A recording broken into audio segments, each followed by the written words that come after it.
హల్లెలూయా. ప్రభును మన తండ్రి అయిన దేవుడు స్తుతింపబడునుగాక. మనము దేవుని యొక్క వాక్యములోను బైబిల్ గ్రంథంలో మనం ఒకసారి వాక్యాన్ని చూసుకుంటే ఇక్కడ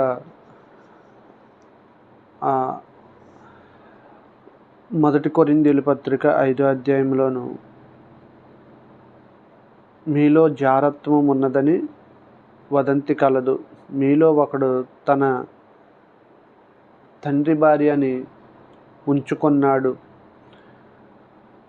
ఉంచుకొన్నట్టు అట్టి జారత్వం ఉంచుకొన్నట్టు నాకు వినబడినది, లేదంటే తెలిసింది అని చెప్పేసి పౌలు గారు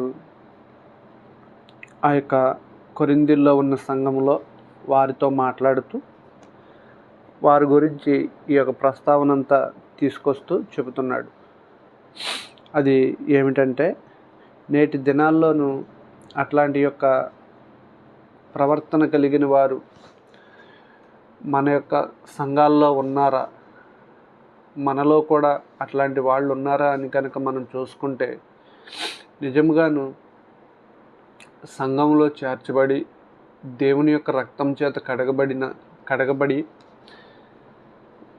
మేము క్రీస్తు వారమని చెప్పుకుంటూ, బాప్తిస్మం తీసుకున్నాము, మారు మనసు పొందామని చెప్పుకుంటూ, లోకాన్ని విడిచిపెట్టలేని స్థితిలో ఉంటూ వ్యభిచారులుగాను జారత్వం చేసేవారుగా నేటి యొక్క సంఘములో ఉన్నారా అని కనుక మనము ఆరాధిస్తే, అలాంటి వాళ్ళు మనకి సంఘంలోనే కనపడుతూనే ఉన్నారు.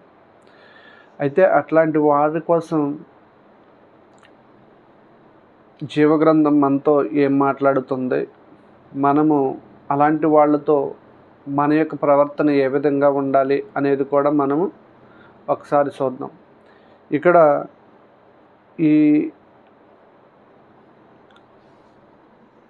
మొదటి కొరింథీ పత్రికలోను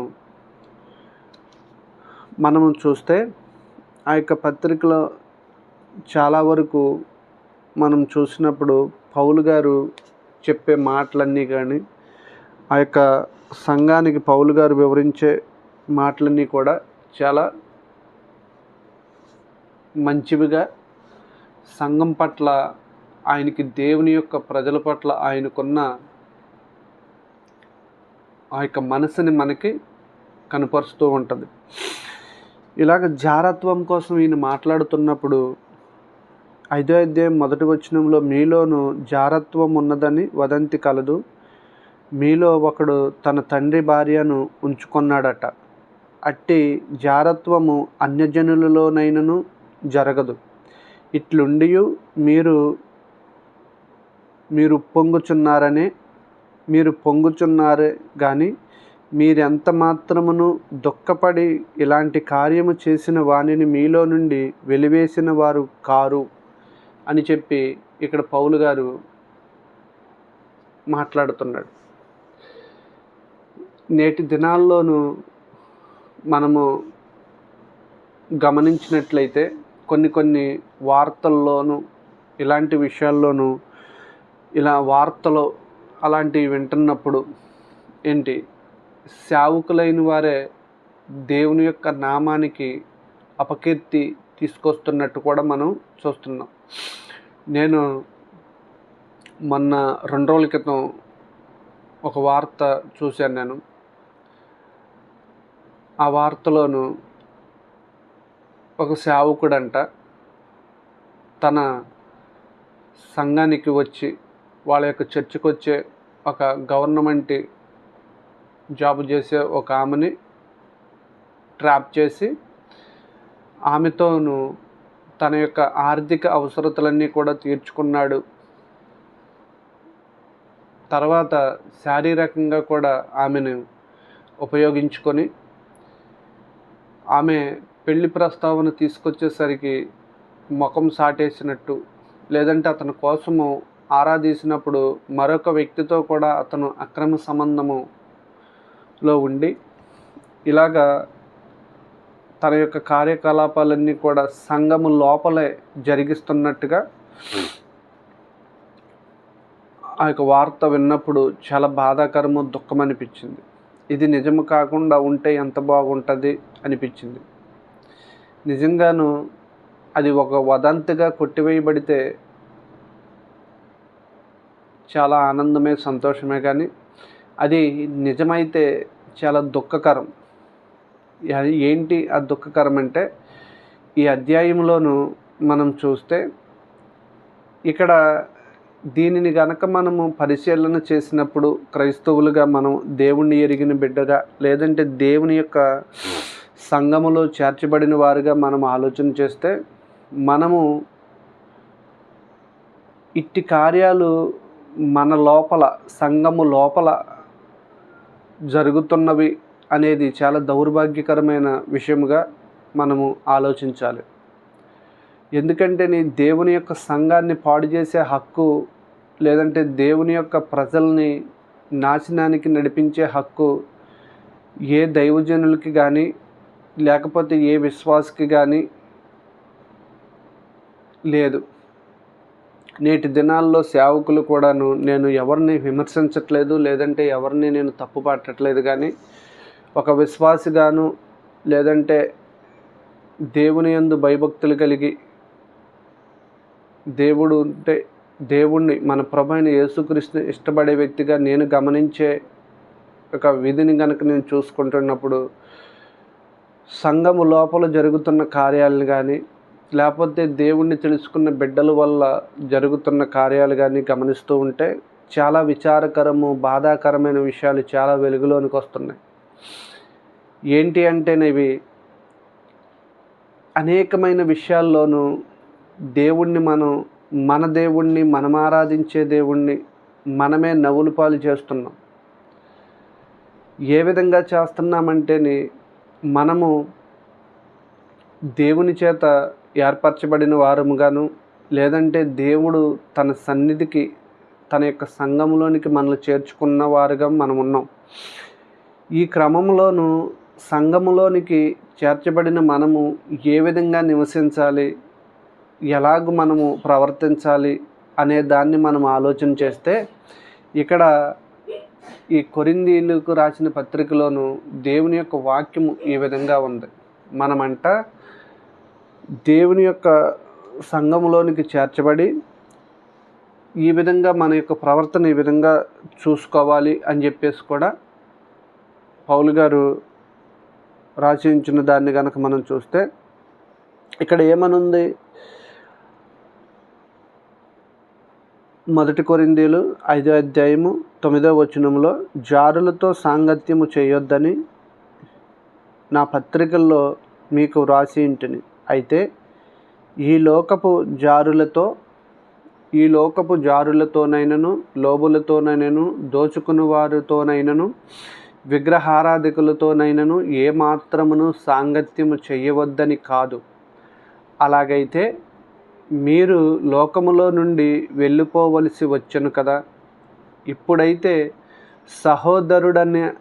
సహోదరుడనబడిన వాడైనను, జారుడు కానీ, లోబి కానీ, విగ్రహారాధికుడు కానీ, తిండిబోతు కానీ, త్రాగుబోతు కానీ, దోచుకునివాడు కానీ అయిన ఎడల అట్టివానితో సాంగత్యము చేయకూడదు, భుజించకూడదని మీకు వ్రాయిచున్నాను అంటున్నాడు.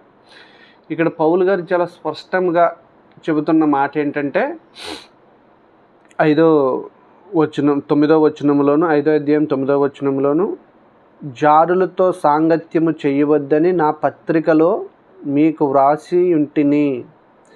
అయితే నేను ముందొకసారి ఈ యొక్క ప్రస్తావన తీసుకొస్తూ మీకు ఒకసారి రాశాను, జారులతో సాంగత్యము చేయొద్దని నేను రాశాను. దానిని మీరు గుర్తు చేసుకుంటే, నేను చెప్పింది దేనికోసం చెప్పాను అని ఆయన వివరిస్తూ ఏమంటాడంటే, అయితే ఈ లోకపు జారులతోనైనను, లోబులతోనైనను, దోచుకుని వారితోనైనను కాక, విగ్రహారాధికులతోనైనను, ఈ లోకములో ఉన్నవారితో కాక అని చెప్పేసి ఆయన వివరంగా చెప్తున్నాడు. మరి ఈ లోకములో ఉన్నవారితో కాక అని చెబుతూనే మరి ఎవరితో ఆయన ఇట్టి సాంగత్యం చేయొద్దు అని చెప్తున్నాడు అనేది కనుక మనము ఆలోచన చేసి కరెక్ట్గా మనము చూస్తే, ఇప్పుడైతే సహోదరుడు అనబడిన వాడైనను, ఎవరండి? సహోదరుడు అనబడిన వాడంట.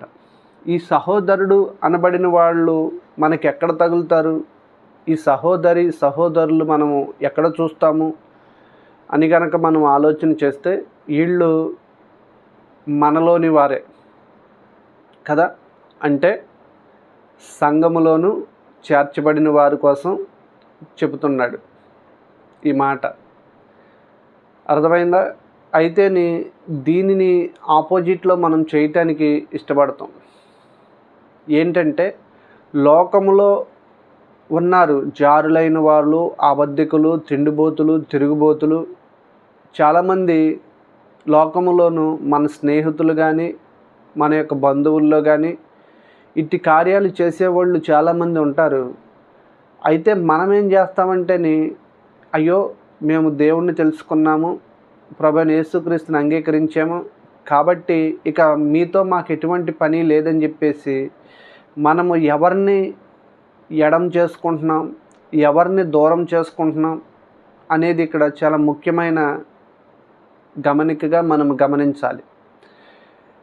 ఎవరి కోసము పౌలు గారు చెబుతున్నాడంటే, నేను ముందొకసారి రాశాను కదా మీకు జారులతో సహవాసం చేయొద్దని అని చెప్తూ దానికి వివరణ ఇచ్చాడు. ఏంటి అంటేని, ఆ చెప్పింది లోకస్తులతో మీరు చెయ్యొద్దని కాదు దాని అర్థం. అయితే సహోదరుడు అని పిలువబడుతున్న వాళ్ళు ఎవరైతే ఉన్నారో మనలో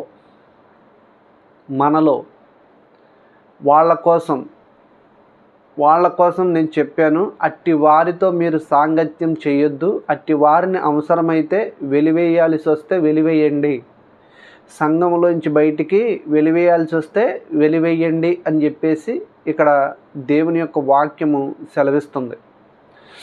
అయితే మరి మన యొక్క ప్రవర్తన, మన యొక్క ఆలోచనలు, మన యొక్క తలంపులు ఏ విధంగా ఉన్నాయంటే, మనిషి ఎప్పుడూ కూడాను దేవునికి వ్యతిరేకంగా చేయటానికే. మనము కూడా మనిషి అన్నానంటే నేను లోకం కోసం మాట్లాడట్లా, సహోదరుల కోసము, సంఘములో చేర్చబడిన వారి కోసమే మాట్లాడుతున్నాను. మనము సంఘములో ఉంటూ శరీరేచ్ఛలని విడిచిపెట్టని వారుగా, శరీరాలని అనుసరిస్తూ శరీర సంబంధమైన కోరికల్ని నెరవేర్చుకుంటూ, నేను క్రీస్తువాడను, లేదంటే నేను యేసుని ఎరిగిన వాడను, నేను తండ్రి అయిన దేవుడిని ఆరాధించేవాడుగా మేము ఉన్నాము అని చెప్పుకుంటూ, దేవుణ్ణి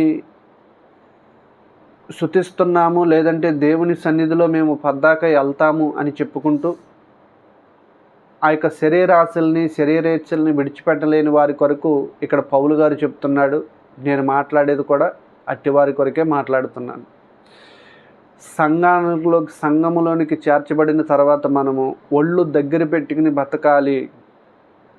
మన యొక్క మనస్సు, మన యొక్క ఆలోచనలు, మన యొక్క తలంపులు, మన యొక్క పని విధానము, ఇవన్నీ కూడా ఎక్కడ ఉండాలంటే ఒళ్ళు దగ్గర పెట్టుకుని బతకమన్నట్టుగా ఇక్కడ దేవుని వాక్యం చెప్తున్నట్టే నేను కూడా ఇది సహోదరులైన వారి కొరకే దేవుని వాక్యము సెలవిచ్చినట్లు ఒకరినొకరు పులికొరుపుకుంటూ లేదంటే హెచ్చరించుకుంటూ ఉండాలి అని దేవుని వాక్యము చెబుతున్న దాన్ని బట్టే నేను కూడాను ఇట్లా మాట్లాడటానికి నాకు బాధగా ఉన్నప్పటికీ కూడా మాట్లాడక తప్పట్లేదు. ఈ వాక్యం చదువుతున్నప్పుడు ఏమైనా సరే దీనికోసము మన సహోదరులకి మనము వివరించుకోకపోతే ఎవరు వివరిస్తారు అన్న బాధతో నేను ఈ వాక్యము మాట్లాడటానికి ఇష్టపడుతున్నాను కదా.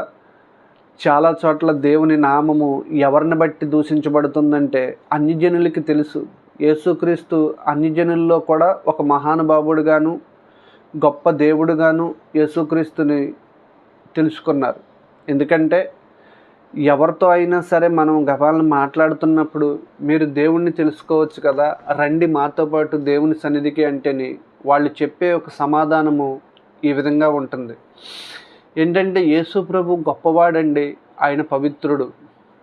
ఆయనలోనికి రావాలంటే ఈ లోకంలో కొన్ని విడిచిపెట్టాల్సి వస్తుంది. కాబట్టి వాటిని విడిచిపెట్టలేక మేము ఆ దేవునికి దూరంగా ఉంటున్నాము అని చెప్పేసి చెబుతున్నారు. దీన్ని కనుక మనం ఆలోచన చేసినప్పుడు అది నిజమే అనిపిస్తుంది. మన యొక్క ఆరంభం అయితే గొప్పగా ఆరంభిస్తున్నాము, కానీ నేను అన్నీ విడిచిపెట్టేసి దేవుణ్ణి ఎరిగాను, నేను దేవుని సన్నిధిలోకి వెళ్ళాను, దేవుణ్ణి నా సొంత రక్షకుడిగా అంగీకరించానని చెప్పేసి మనము చెప్పుకుంటానే తిరిగి కొన్నాళ్ళు గడిచిన తర్వాత మరలా అదే పాత జీవితంలోనికి, మునుపు ఏదైతే విడిచిపెట్టేసిన జీవితం ఉందో దానినే ఇష్టపడుతూ దానినే అనుసరిస్తూ బతుకుతున్న వారముగా మనం ఉన్నాం. ప్రభువు ఎటువంటి వాడో, యేసుక్రీస్తు ఎలాంటి వాడో అన్య సహోదరులందరికీ కూడా తెలుసు.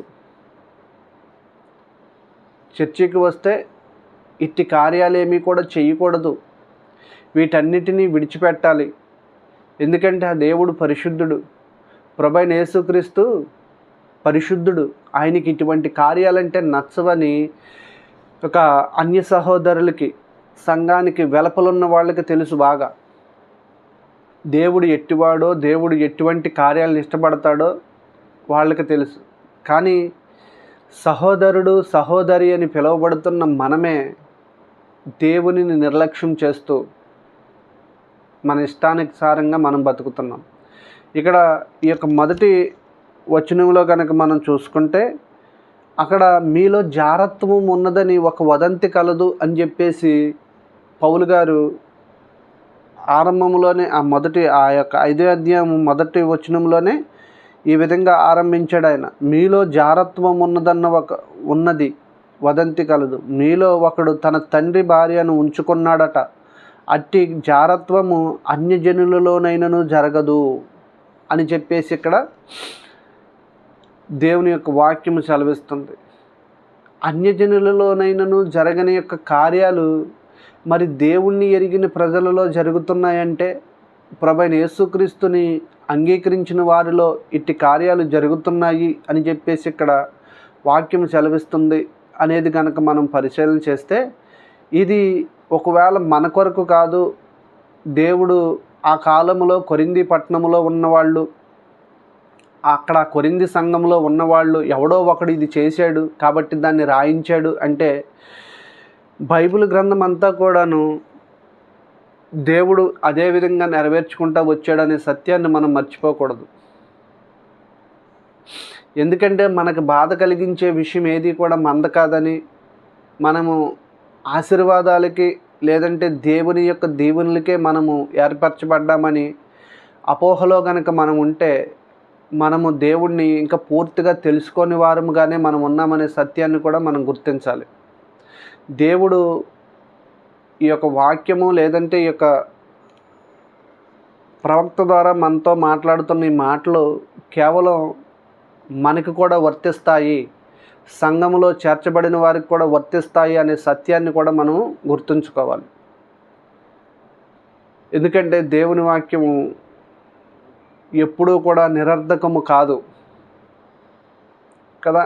అనేక మంది ఈ యొక్క వాక్యాన్ని ఆధారం చేసుకుని పరిశుద్ధులుగా జీవించి గొప్ప గొప్ప ప్రవర్తలుగా స్థిరపరచబడి అనేక మందిని సంఘములో చేర్చి పరిశుద్ధులుగా తీర్చి దేవుని యొక్క సింహాసనం ముందు వీళ్ళందరినీ కూడా చేతపట్టుకుని ఆయన యొక్క నిత్య సింహాసనం ఆ యొక్క న్యాయ సింహాసనం ముందు నిలుచోవటానికి ఇష్టపడ్డారు.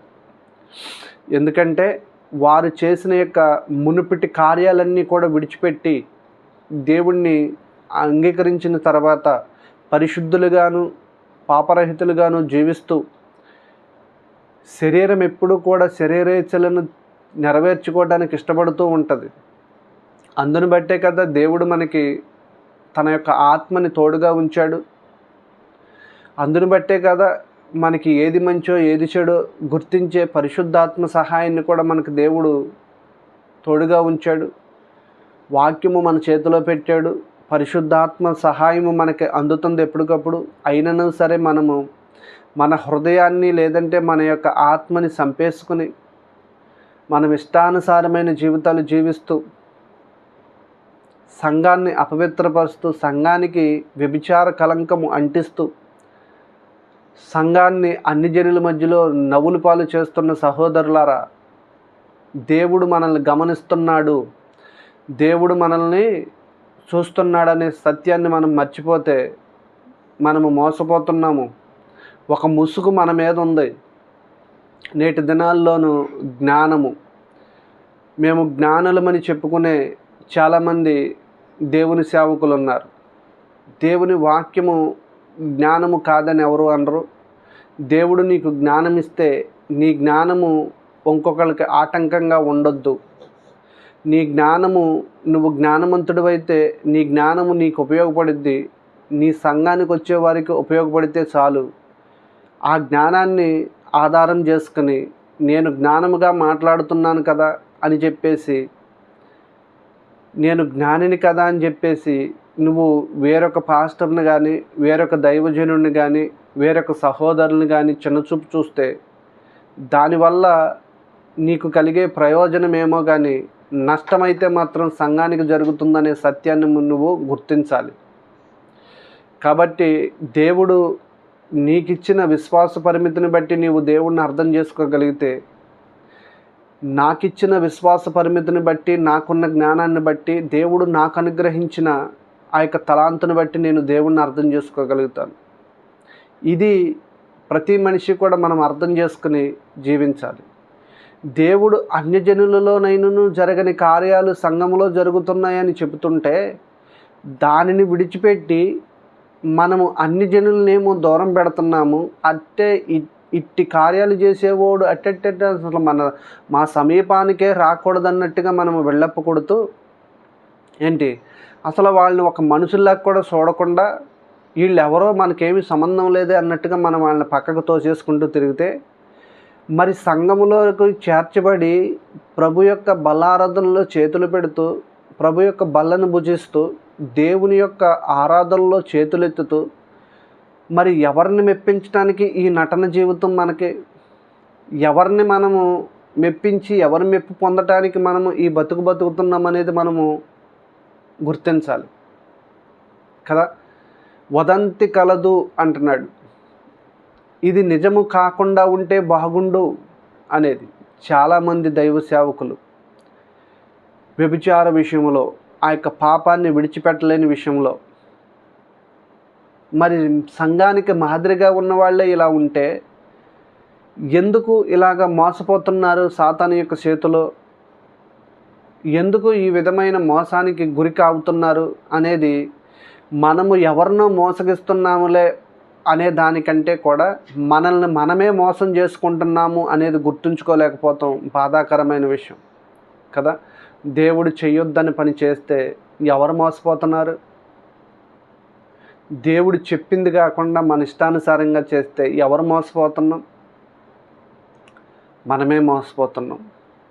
తద్వారా మనల్ని నమ్మిన వారిని మోసం చేస్తున్నాం.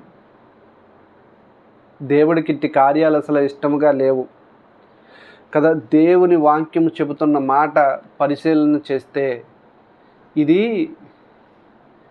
సంఘములో ఇలాంటి కార్యాలు చేయటం అనేది చాలా దౌర్భాగ్యకరమైన విషయంగా దేవుడు పరిగణనలోకి తీసుకుంటున్నాడు. ఇక్కడ సంఘములో అట్టి వారు ఉంటే దేవుడు ఏమంటాడంటే వారిని వెలివేయండి కూడా దేవుడు చెబుతున్నాడు. ఇప్పుడైతే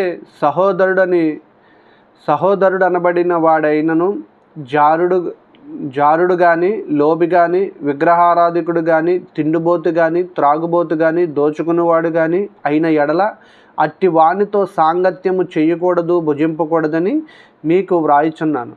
వెలుపల వారికి తీర్పు తీర్చుట నాకేలా? వెలుపల వారికి దేవుడే తీర్పు తీర్చును కానీ మీరు లోపటి వారికి తీర్పు తీర్చువారు గనుక ఆ దుర్మార్గుణ్ణి మీలో నుండి వెలివేయుడి. హల్లెలూయా కదా.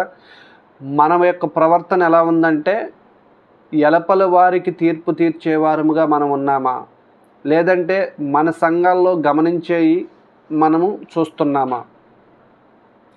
మన సంఘములో గమనిస్తున్న పని, మన సంఘములో జరుగుతున్న దానిని మనం గమనించాలి.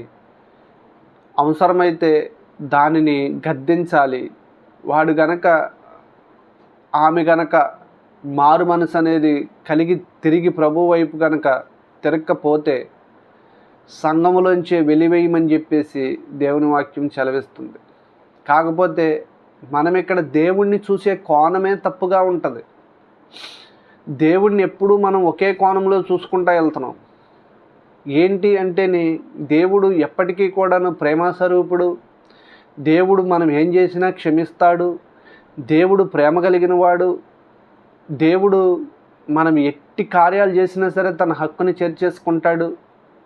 కాబట్టి మనం ఎలా జీవించినా పర్లేదు అనుకుని దేవుణ్ణి చూసే కోణము మనం పొరపాటుగా దేవుణ్ణి చూసుకుంటున్నాం. కాకపోతే దేవుడు పాపిని మాత్రమే క్షమిస్తాడు, కానీ పాపాన్ని ఆయన భరించలేడు. మరి ఆ పాపాన్ని తీసుకెళ్ళి సంఘంలో పెట్టేసుకుంటున్నాం. దేవుని పాదాల చెంతకు దాన్ని కూడా తీసుకెళ్ళిపోతున్నాం మనం. మరి మన బతుకు ఏ విధంగా ఉన్నది? ఇది బాధాకరం కాదా? ఇట్టి ఆలోచన మనము చేయదగినదేనా అనేది కనుక ఆలోచన చేస్తే మనము ఎవరిని మోసం చేస్తున్నాము, ఎవరి చేతిలో మనం మోసపోతున్నాము, అది మనం గమనించుకోవాలి కదా. ఇప్పుడైతే సహోదరుడు అనబడిన వాడెవడైనను జారుడు కానీ, లోబి కానీ, విగ్రహారాధికుడు కానీ, తిండిబోతు కానీ, త్రాగుబోతు కానీ, దోచుకునేవాడు కానీ అయిన ఎడల అట్టి వానితో సాంగత్యము చెయ్యకూడదు, భుజింపకూడదు. ఎక్కడున్న వాళ్ళ కోసం చెప్తున్నాడు ఈయన? లోపల, అంటే సంఘము లోపల కదా. సంఘము లోపల ఒక్కసారి దేవుణ్ణి అంగీకరించి నేను మారు మనసు పొందాను అని దేవుని నామాన్ని అంగీకరించి దేవుని సన్నిధిలోకి చేర్చబడి సహోదరుడుగాను సహోదరిగాను పిలువబడి కాలక్రమేణా ఆ యొక్క సాక్ష్యాన్ని కాపాడుకోలేక, లేదంటే తన యొక్క పవిత్రతను కాపాడుకోలేక విడిచిపెట్టబడి ఇక పాపములో పడిపోయి మరలా ఇక ఏదైతే విడిచిపెట్టబడి కడగబడిన ఆ యొక్క ముందు జీవితం ఉందో మరలా దానిలోనికే దిగజారిపోయి అదే గనక మళ్ళీ మనము అనుసరిస్తే ఇక క్రీస్తు మన కొరకు చనిపోవలసిన పని ఏముంది?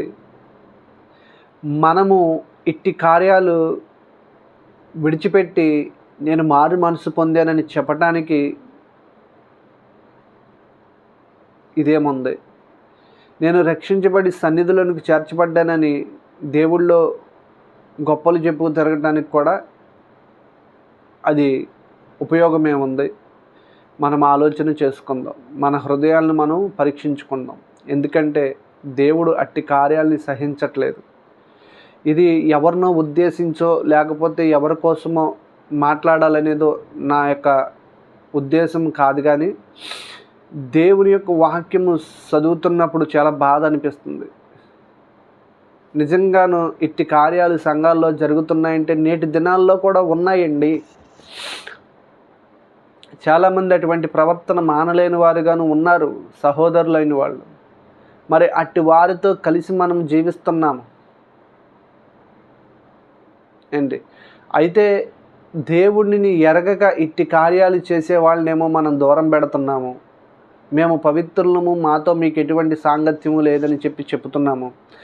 కానీ సంఘములోనికి చేర్చబడి సహోదరుడని పిలువబడుతున్న వాడు కనుక ఇటువంటి కార్యాలు చేస్తే వాడిని వెలివేయాల్సిన వారమై ఉండి వెలివేయలేక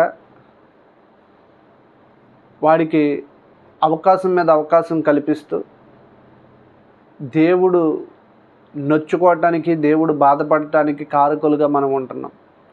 కాబట్టి ఇది కేవలము ఎవరిని ఉద్దేశించింది కాదు. ఈ వాక్యము విని ఒక్కసారి మనల్ని మనం పరీక్షించుకుంటే, ఈ వాక్యము చూసి చదువుకొని ఒక్కసారి మనల్ని మనం పరీక్షించుకుంటే దేవుని ముందు నిలబడ్డప్పుడు దేవుడు ఇచ్చే ఆ యొక్క బహుమానాన్ని మనం కూడా పొందుకోవటానికి అర్హులుగా ఉంటాము. అది మాత్రమే నా ఉద్దేశం. దేవుడు తన పరిశుద్ధమైన మాటలు దీవించునుగాక. ఆమెన్. ఆమెన్.